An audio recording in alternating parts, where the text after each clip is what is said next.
এ চিত্র শুক্রবার দুপুরের পুলিশ ও ইনকলাব মঞ্চের মধ্যে সংঘর্ষের ফুটেজ সংগ্রহের সময় এভাবেই সাংবাদিকদের উপর নির্বিচারে লাঠিচার্জ করে আইনশৃঙ্খলা বাহিনীর সদস্যরা, যেখানে আহত হয় প্রায় ২০ জন সাংবাদিক। এর প্রতিবাদে আজ দুপুরে রাজধানীর শহীদ হাদি চত্বরের সামনে সমাবেশ করেন বিভিন্ন প্রতিষ্ঠানের মাল্টিমিডিয়া সাংবাদিকরা। আপনাদের কান পর্যন্ত সেই সংবাদটি পৌঁছায়নি যে যারা রাষ্ট্রের চতুর্থ স্তম্ভ তাদেরকে আপনাদের পেটুয়া বাহিনী মেরে রাস্তায় ফেলে দিয়েছে। আমরা এই পুলিশ সদস্যদের প্রকাশ্য বিচার চাই, নাহলে এরপর থেকে প্রত্যেকটি গণমাধ্যম কর্মী এই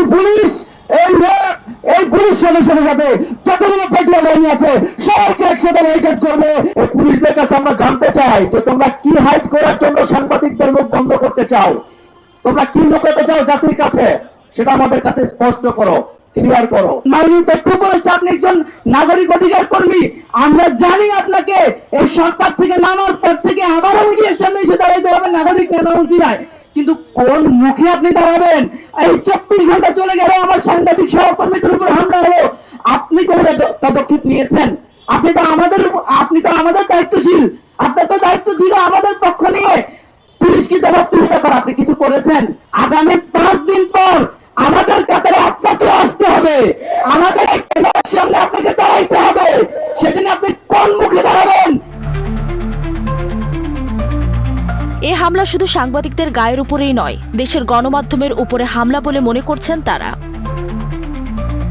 তিনি ভিডিও করছেন, তাকে একদম দেখে শুনে পায়ের মধ্যে পা দিয়ে ল্যাং দিয়ে ফেলে দেওয়া হলো। এই ল্যাং শুধু ওই যুবককে নয়, ওই কিশোরকে নয়, এই গণমাধ্যমের উপরেই ল্যাং মারা হয়েছে। একটি নির্বাচনের একেবারেই দ্বার প্রান্তে আমরা দাঁড়িয়ে রয়েছি। আমাদের প্রত্যাশা থাকবে নতুন যারাই সরকার গঠন করুন না কেন, তারা যেন এই গণমাধ্যম কর্মীর এবং গণমাধ্যম প্রতিষ্ঠানের নিরাপত্তা নিশ্চিত করেন। সাংবাদিকদের উপর হামলার ঘটনায় দোষীদের শাস্তির বিষয়ে প্রধান উপদেষ্টার হস্তক্ষেপ চেয়েছেন মাল্টিমিডিয়া সাংবাদিকরা।